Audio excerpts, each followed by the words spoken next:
Capage TV. Capage TV.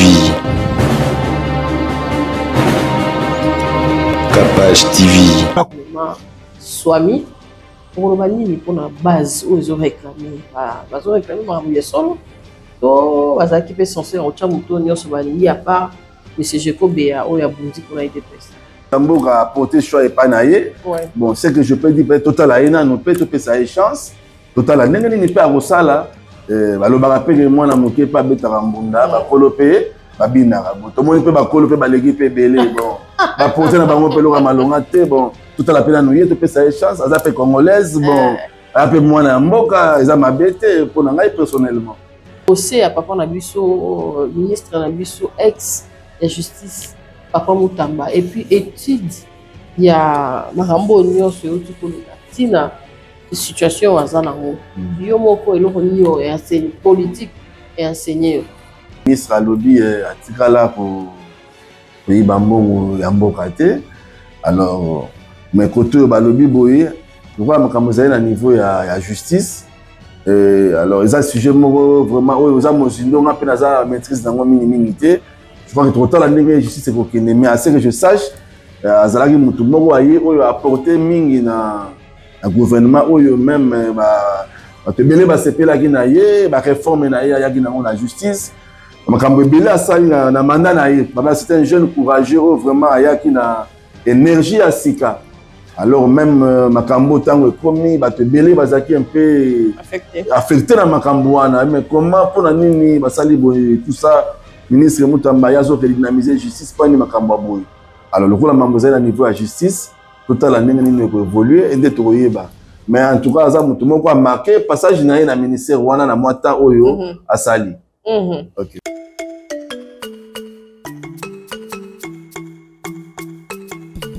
Biso ba challenger nga na pasta na bino bozo talanga.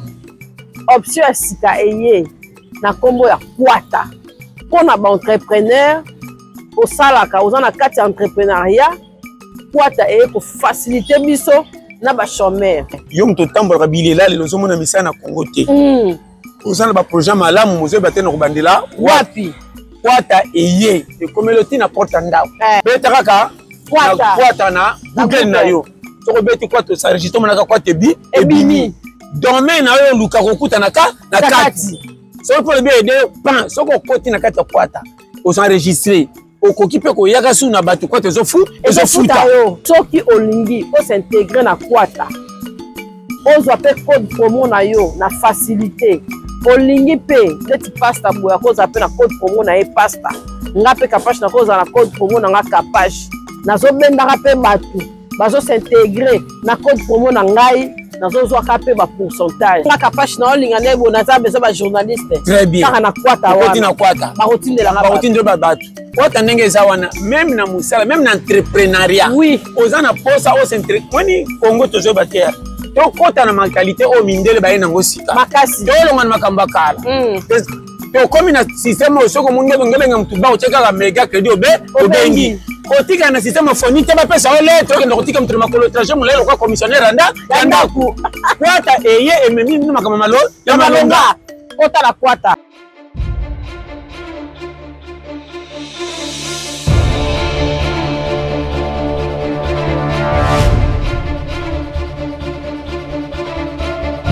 Awas. Oh. Na awasis. Na awa. Wani vile kuna pesa uti kuna. Kuna sikoro bébé nango. Oh ndebe ba boti. Na wileri. Oh kuna ndaboti oyo. Voilà. Vraiment ñu Ephraim. Té. Kasi muna ka plateau na emisaki yo. Webiola. Na yo zongo out. Ça c'est vrai. Banini batuchaka na banini. Ndebo. Oh kuna na yo somo. Bato wa kokwa ke kuna te. C'est vrai. Masuka aka. Oh ya. Yang oto oh. Nyonso ke mona ikuna pe zali. Donc bachela ngo pe côté na niveau ya Nzela Wileri, Kabila Wileri, voilà. Voilà. Donc en face, c'est plein victoire. Voilà. Donc encouragement à Kabinda na Wileri. Voilà. On a photo quand pasteur na kati. Na ya ville na awate. Na biso ba qualité ba rido na moni. Ya ko sakana te. Ba kuso nga na moni. Eza ba kuso me makaba kinse kwa. Te. Pour exemple, kuso mso ko somba ba kosa ngone lamba na kati soko tali. Vraiment, merci Ephraim. Qu'est-ce que tu as tapé de ce qu'on a déménagé? Mais pour voir. Mais pas na bambé. Voilà, tout à la repasse.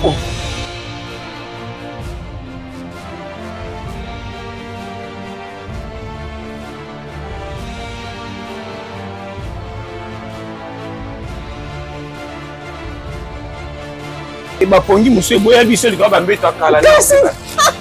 On se m'appelle la quoi. Ça c'est vrai. Il y a moi là, je vois ça va mbeta médical. Biso tala ba fusco. Ba mbeta médical. Vraiment et puis la remarqué ba rideau na bango soko sombi bazo tongo fait. Au fait ça. Des arato mu pa mu ba rideau. Ndé ba ka o ba kende ko cha boyo ça so mbo. Ah wa soko tongi tala. Machine yango. Yo sawa. Na nyu Ephraim. En tout cas, livraison d'habits c'est gratuit. Livraison est à domicile. Tu as ma petite nabanda au foot à 100 francs. Surtout livraison d'habits c'est gratuit. Bon, la répartie à 9h. Ok. 9h, maison Ephraim avait déjà ouvert. Et bon, le système est comme un peu tiki mbongo. Ceux qui peuvent tiki, barossa les l'oignon sont alors ceux qui peuvent contacter le numéro nabiso pour voyez l'adresse et pour payer pour livrer.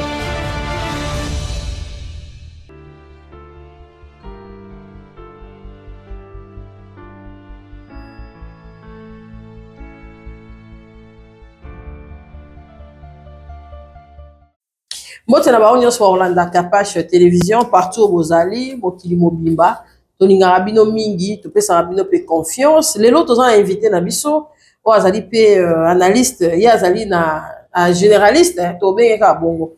Blaise Dibaya, ou Lelo Azali pe invité Nabiso, Achema Kolo. Mokolo ya liboso na Capache télévision, na vu que tu yamba bien, et puis tu reçois la marambo et tali actualité, et puis marambo yamboka, vie sociale, fait des sociétés autobenga rango. Azali invité au Barouano na épé régulièrement na plateau ya Capache télévision pour to yambarabatu. Nyonso. Merci na bazo landa biso partout dans le monde. Eza na Congo web ndenge na lobeli par biso Blaise ke ba émission pe le na Congo web. Tu peux simbote na président Chabani Record, Maurice Gigandou, tu peux simbote na Papi Mandeke, bato nyonso basimba ka régie kuna awa tozali na invisible na biso zali na derrière caméra na biso to peux si épé mbote. Blaise Dibaya. Boni. Malamu maman, boni pe. Rappel aza bien, santé calme hein? Ouais, qui mezali, qui mezali. Pesa na ba Orlando biso mbote. Non, na pesi mbote na batnyo so ba Orlando biso. Peuple congolais surtout, spécialement na pesi mbote na ba gaucher. De l'autre journée na ba pour les alliés le 13 août donc journée internationale des gauchers. OK. Ngai mo pe na za gaucher, alors on a pesi ba gaucher mbote. Ouais, aller à Foufoura à la gauche, la première à la gauche. Nous sera à la gauche. Donc, on a fait si la gauche, nous sommes au Kilimba, Mbote dans les journées Nabiso. Donc, voilà. Ok. Si vous préparez Nini, et puis, on va nous faire la mandenge Nini. Ah, yo, yena, évolution, les sous, oh, mindele, de balande la rame, yo, bi, oh, lande la ngole, lo, et va nous faire la mandenge Nini, parce que nous gauche. Bon, journée internationale des gauchers, ils allaient journée, moi, déjà, na mboka, bapaya, na mboka mindele, ils allaient.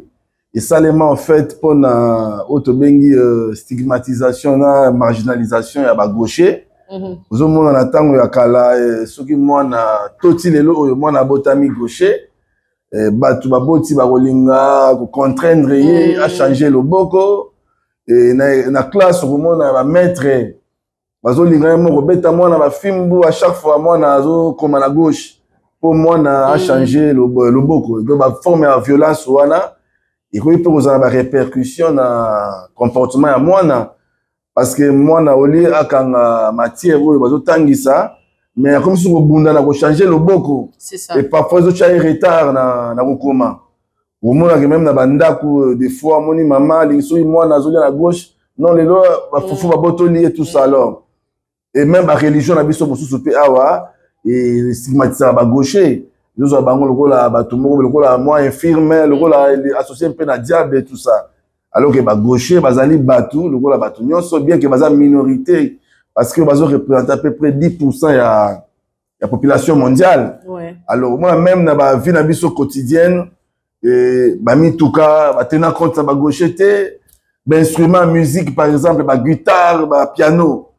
Mon gaucher guitare fois la guitare fois robeta guitare alors que tenant compte ça bangoté même ordinateur, on a clavier na biso disposition yango ils ont tenu compte na ba gaucheté. Ils ont forme de marginalisation. Alors que la population minoritaire, il faut pas créer des outils en fonction de na bango pour que bah s'adapter dans la bilokowana. Alors que la bilokowana surtout on a sous forme il y a discrimination, pour on a préjugé wana. Alors il y a tout en place mon colo alelo association des gauchers du Congo oyo il faut réunir ba gauchers surtout to banape ko sangana ndenge to mona rappel association balbinos ezali il y a ba jumeaux pe ezali biso pe ba gaucher association na biso pe yango yo to sali yango lelo oyo to réunir ba gaucher même mutumo président fondateur yo bon mais jusque là mutu nazali initiateur na yango et d'ailleurs oyebi que ba gaucher à part ça bazaka bato mayele makasi betu de la qui ça que ba gaucher disposition na bango ya cerveau ils allaient différents na oyo ya ba droitier et hémisphère droit ya cerveau la bango ils sont très développés ya on te contrôlera ba geste et puis traitement ya ba image et aux hommes ba gaucher ba zamine na rapidité à traitement information c'est-à-dire que communication entre les deux hémisphères ya cerveau hémisphère droit na hémisphère gauche pas ba gaucher ils ont communication ça fluide ya moni bazala moi avantage joana alors au moins que bazala sens ya créativité bakasi et ça c'est innovation que bazala doué na ba sport ba armation ba musique ba ligne ba peinture et autres donc au même la histoire au monde ba trouver la ba Mozart ba Beethoven ba Picasso ba Léonard de Vinci ba gaucher même ba Mark Zuckerberg wa sala Facebook le Facebook ça gaucher même Bill Gates ça gaucher aujourd'hui ba trouver la ba Barack Obama ba Bill Clinton ba Jimmy Carter ba Ronald Reagan même gaucher même Raphaël Nadal gaucher même Albert Einstein oyo a sala bombe atomique ouais donc il est pas allé gaucher ça dit que bazali ba célébrité oyo ya ba gaucher oyo parce qu'on se distinguer batamayele makasi alors yango to senga botika ko contraindre sur moi nazali gaucher tika a évolué ndenge wana kutu moninga mo ba bisinga be non mais ndenge za bo gaucher déjà vous avez déjà des parrains absolument Vital Kamerhe passe à la gauche Bati le Kwebopé à la gauche il paraît donc c'est déjà paraît déjà association Nabiso Bazali déjà mon ami déjà et voilà donc au Bazali on se signaler tout enregistré bango merci en tout cas toi qui nango bien Papa Blaise assainissement ya mboka pona yo zo mona ondenge ni zo kende bien kini ezo bonga kaka slogan. Bon, au début, Nazalaki un peu pessimiste, mais la Mikolo, en tout cas, la moni ba chantier, faut moi mi Kinshasa Mobimba, et Nesika wana donc, na beteli vraiment gouverneur Maboko Makasi. Bon, bien que moi ba difficulté zali pour na kotambola, mais la moni vraiment que ba chantier, il faut moi mi Kinshasa Mobimba. Donc, zali a ndenge baloba que. Parce qu'elle a combien des années? Bon, je dis 2003 ans, donc je crois que tu as un mandat ici là, et Misra aussi là, et je crois que tu CP là. Ils ont la maman sur les azanzé, mais alinga bota, donc moi douleur wana d'accouchement, mais tant moi na robota mais ils ont sengo. C'est vrai ça facilité, mais en tout cas moi les misales pour moi mixa ça mobimba. On appelle si longonia. On a yo charge ya biso ba congolais. Les alimi mi na gouvernement. To biso pe ba congolais faut ça la paix dans assainissement moral ya biso mona. Bon, je crois que responsabilité est allée partagée. OK. Ça dit que l'état a sa peine à mon combat naé parce que au monde que Hermoko toujours moi un peu moi défaillement de déliquescence autour de la français l'état déliquescence c'est-à-dire moi faiblesse mon ezali c'est de l'autre côté population civisme ezalité au monde ngelelo yo mutu full commune en partout Malewa et commune en partout mutu Kongola Pondo Matembele abwaki na caniveau bon mutu peut opinir azana yete alors au moins lelo comme conséquence ba inondation oyo est commis partout Wenze est commis partout mais kalanga na zoe ba kutre tango vraiment tozoko la wana et même ba masanga ba bana ba balabala ezalaka te masanga bana na kati ya lupango mona lupango mama mobe ateka masanga okoti na kati ya lupango ba kitsa mabende ba meli masanga donc tout ça alors il faut l'état télémena ba biloko wana po ya ontu ils ont mboka ils ont comme ça mboka salité donc ils ont que même que vivre na ville ça ba norme na yango zomona do mutu akofanda boye afungoli na yedal ils ont bien manango na balabala donc au vu et au su de tout le monde muta ko inquiéter azati nous sommes dans 8 places sur les responsabilités zali partagées. OK. En tant que Congolais, yo lobi tanga kala ezaki pe bomoti. Papa Blaise, et là on est yo en tant que Kinois au réclamar. Na yo mokonan, yo monake. Na banenyo so na ba continuer so bazali ko ya bazali ko lika. Ils ont changé karaté, biso mo pe ba Congolais, il faut tout changer hormis tu pour répondre. Bon, et là mon tout ya o na zo mona ke biso ba Congolais po bolingo. Et là mingi tozala ngo teza bolingo. Zo mona ke égoïsme eza mingi, égocentrisme ezali bolingo ezate. Donc mukolo Congo bolingo ozala bolingo la kesi nini. Mais tango ba pesi yo par exemple mbongo otonga école. Tango tongi école wana ezali bana baninga batanga. Eza acte ya bolingo. Alors tango ba pesi yo mbongo otonga hôpital par exemple. Ata yo kokota wana te mais bana bandeko mosusu bakokota wana ezali acte ya bolingo. Alors mais tango ozomona ke mutu tango mosusu fallait atonga école. Atongi na yete a préféré yé moko mutu moko. Tango ozana bandako 10 bandako 15 mais okosala nango nini. Mutu moko oza tango na 20 000 tuka misusu bacha babashi etambola na ngote yebisa ngai humainement parlant okosala na yango nini ozo comprendre alors que baninga mususu bazoza ngesika kolala donc mbongo wana yo somi 20 ndako eza pe mbongo oyo bandeko mususu pe bakoki kolia o bazanga lipa c'est-à-dire en quelque sorte donc au privé bato moko boye mbongo fallait bango balia mais pona yo osomba 20 000 tours 30 000 tours donc bolingo ezali na yango te. Alors aussi longtemps que bolingo ezala raté bolingo na ya mboka pe bolingo ya biso na biso batu donc yango nde problème makasi tozana nango.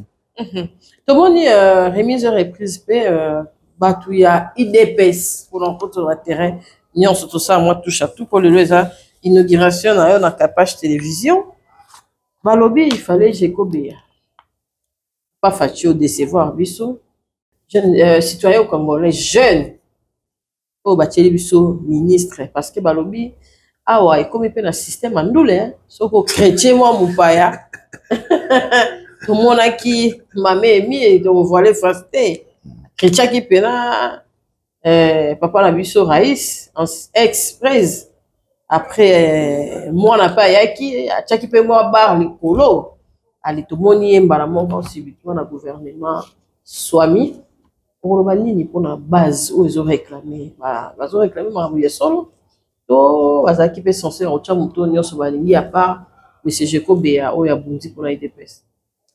Bon, je crois que dès Balobara la droit administratif donc pouvoir discrétionnaire mukonzi aza liberté d'appréciation wana zana mutu oyi akoki kocha.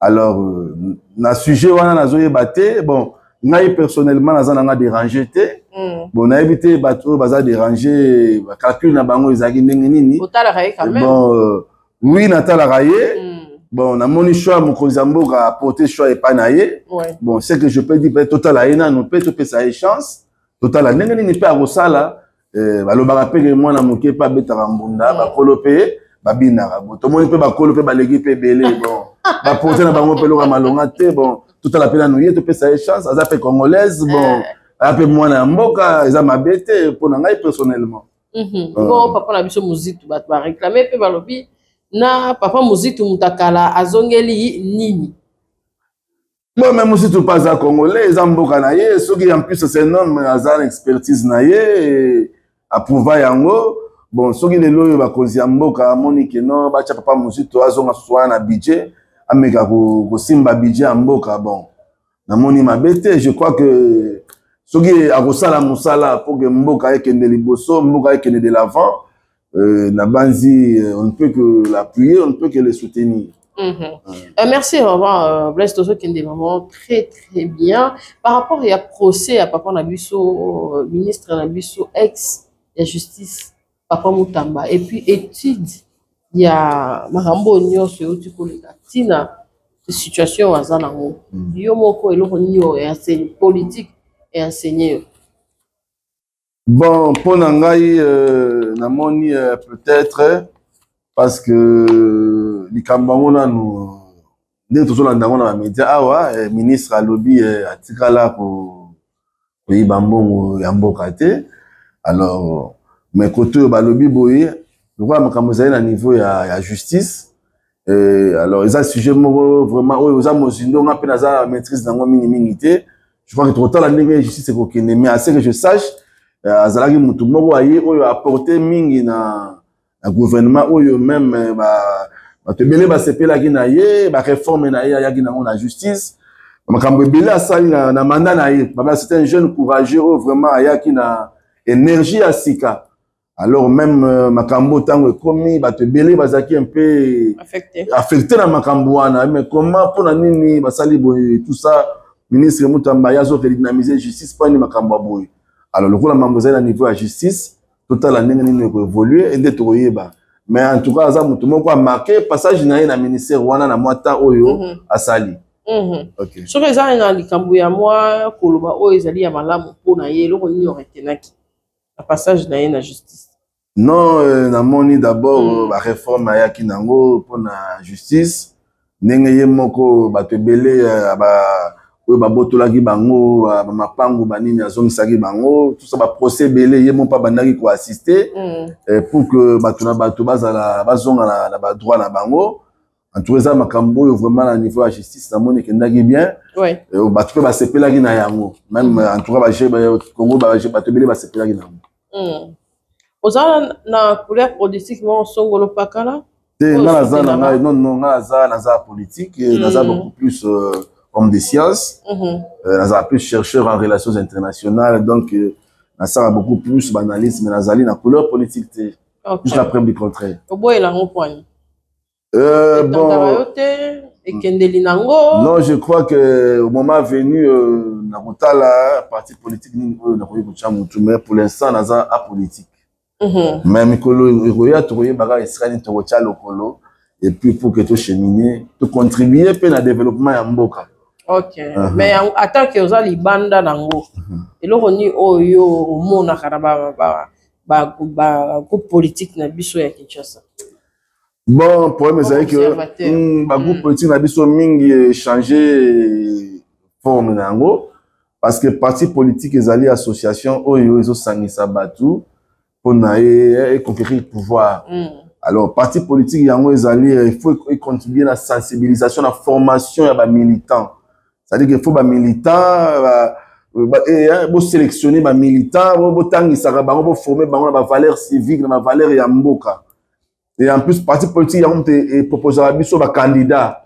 C'est-à-dire qu'il faut la sélection des meilleurs dans bango, pour comme des candidats, des députés, des candidats, sénateur ainsi de suite mais sur le fonctionnement du parti politique l'élo est commis un peu compliqué c'est-à-dire que perdre moins sans soi ils ont proposé biso ba candidat mala monter vous allez comprendre il y a comme conséquence il y a parfois et comme le rôle moi ba association moko boyer il y a ba amitié nyo sauter comme majorité on dit moi ba coterie moko boyer alors donc le moins dans ça c'est un parti politique au lieu que tu yango ezala il y a surtout appuyer démocratie et je suis sur la démocratie comme le roi m'a instrument moko boyer ils ont contribué à la destruction en Mboka la pillage en Mboka ça dit que sur bateau quand un parti politique na but que non un jour na comme ministre pour na payer là na pour na tonga ba immeuble so tonga ba immeuble là on ta donc ça dit aujourd'hui déjà la parti politique na boule que non il faut buka mbongo ya Mboka pour tonga ba immeuble ça dit bateau comme ya ndemi wana comme le roi m'a bakaya ba ligable moko boyer c'est-à-dire monter moi le na yo tout ça est bon tout ça bunda sur premier ministre bon bino bon pays ba palais petit yaka wa pays ba palais petit nanga bo pays là petit nanga bo ndokele ba miki est-ce que bit ya parti politique yango wana c'est ça en fait problème tous na ngonde na côté wana nazo mona un peu ça péjoratif donc changer sens même ya parti politique donc peut-être perdre sens donc quintessence na yango za souti. Ouais. Et mon elinayo par rapport il y a ba reporter au bazali ba lobeli il y a ba groupe politique et puis pour le lopeto comme na auto lo jalo lo ministre na moi Sankara na ye député na député pe na moi Sankara na ye et là on dit oyo mona ba valeur na batu ba ka ramener ba message ya ba groupe politique na ba plateau bozomona mingi ngalinga beaucoup plus on a leki ozomona il y a un débat d'idées. Voilà. Et pour la plupart des cas, il y a une mission contradictoire dans vraiment milité. Moi, j'aime les sciences. C'est-à-dire que tu vas les scientifiques, tu vas solo là, solo là, tu vas solo là. Mais comment on a les cas, on a une motaringani. C'est-à-dire que quelque part, botiki magamou ya mboka. Pour qu'on puisse discuter sur l'individu. Donc, on doit défendre le moutoutel. On doit défendre le moutoutel. Finalement, donc, tu bosses que priorité pour les années mboka, tu discuter pour la magamou ya mboka, pour mboka qui est né liboso. So, des fois, on a mis des communicateurs. C'est-à-dire, le débat d'idées, les gens ne viennent pas avec des idées, les gens ne réfléchissent pas. Voilà, parce que et comme même ma vie privée, et comme tout ça. Donc, exemple, moi, dépravation, qui te côté qu'on est dans ces périodes vraiment. Et là, on a des mauvais avec réseaux sociaux par rapport à Yakala, sur le plan politique. Réseaux sociaux, et puis le ligne. Bon, réseaux sociaux contribuent à la dépravation des mœurs parce que censure d'abord, réseau posait problème. Bon, il y a aussi un aspect économique. Ça, vivre dans les réseaux sociaux, tout ça, mais c'est pour ça que on ne peut pas appliquer la loi à la rigueur. Nous ne payer, nous ne aller. La chaîne, nous sommes censurés. C'est-à-dire que les lois, nous filment dans les réseaux sociaux. Et comme on a montré surtout à Bimiga, donc qui probablement n'importe quoi, que c'est la bâtiment Kambu, surtout la culture, il y a des injures. Et comme les réseaux sociaux, montoyer, donc maman moninga, abobanga te, respect zate, papa ya moninga, respect zate, les réseaux sociaux, azo finga boy, mais ça passe mini. Mais les réseaux sociaux, bah ça là, yango pour na makambo wana te, ils ont pas dépravation des mœurs. Ils ont qui ton côté, donc aspect négatif yango wana. On a moni pour na réseaux sociaux. Ok. Tout le monde peut na mokolo to makasi hein. Ano ezo ngenga pinza to ebike mama za. To kotiso no pe na terrain wana avant to silisa na biso. Lelo batu ebele bazo s'acharner na pasteur Marcelo. Pona yo libala ezani papa Blaise. Et puis eloko nini o esala makana inyo na bino tongo bokendaka na ba commune et puis na ndako nzambe. C'est long. Bon, bah, tu vas s'acharner naïe pour n'aller à Zambo. Maman, moi, si naïe à Koufaka. Oui, mais. Ceux qui m'ont acquis. Oui, mais en fait, c'est vrai, une douleur et aux alanangos, mais aux alasses qu'on a à ses côtés. Azali Moutou, mais Azapé, il faut vivre épais. Il ne faut pas vivre. Azapé pasteur, bon, Azapé, pour s'appeler en autres pays, Zali. Donc, ceux qui ont bali, ils ont ma bête. Le but est que moi, si naïe, pour n'aïe. C'est tout à fait normal. Ils appellent une façon pour naïe, et se protéger. Parce qu'on appelle Moussa Nzambe, mais ils pas comme ils peuvent passer par-ci par-là, qu'ils peuvent le baraka. Et non, pas bon qui est bouillé, pas bon qui est bouillé. Mieux officiellement, à Bali, et puis à se protéger, quoi, à se protéger. Pour nous, en tout cas, ils ont ma bête. Na année qui part en route, hein. Mais déjà, à peu près, je crois que c'est une année. Attends, alors, ils ont ma bête. Na habité Bango, celui là-bas. L'église des réveils, on a l'église des réveils, il y a des conceptions là-bas. C'est le catholique, donc. Non, mais une année et demie, ils ont belé déjà, on s'est remarié, c'est pas mauvais. Et surtout, il n'y a pas de côté là. Mais on est à Zawana, par exemple, il faut. Au Sougoula Bassengle, au Sougoula Baculotte, tout ça, la boxeur, surtout. Nous avons des fois, il faut que tout le monde fasse ça. On peut ça moins à terre, on peut ça moins à terre sur les boxeurs quand même. Mais besoin de intime, mais aller, c'est un gars-là. D'abord, il faut qu'on moutou à Zala, on a qu'à moutou. On a comblé un mot. Et en plus, peut, ne balobage. Peut-être que perdre moi si ils ont souci, il faut que même ils la paix comblée. Donc, pour la maison, on a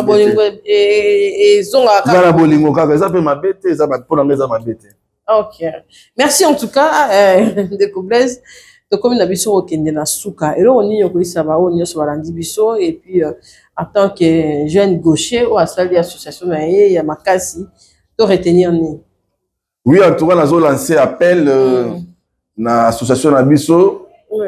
Des gauchers du Congo, donc bah gaucher nyonso to sangana numéro à contact vous aurez pas TV. Mais et PDK. Oui, 081 34 91 832. Nous lancé appel à ma gauche. Il faut tout annoncer sa conférence, un séminaire pour nous relaxer tout que ma gauche. Vous allez gauche, vous allez infirmité, vous allez handicapé. Papa, maman, ceux qui moi dans allez gauche, tikaye a évolué ndenge wana.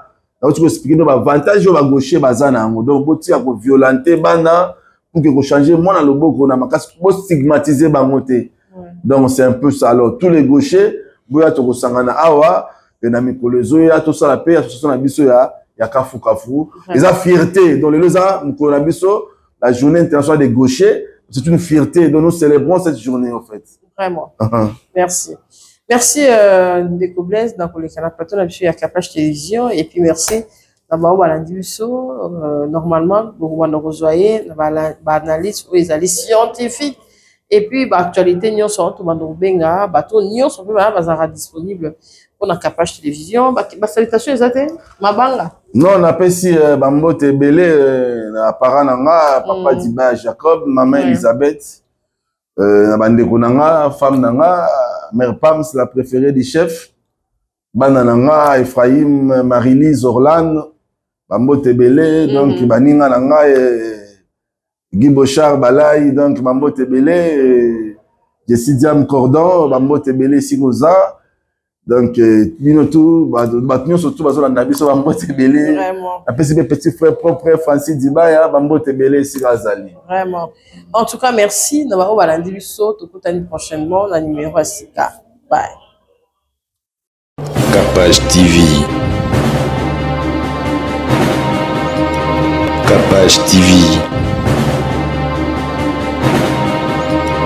Capage TV.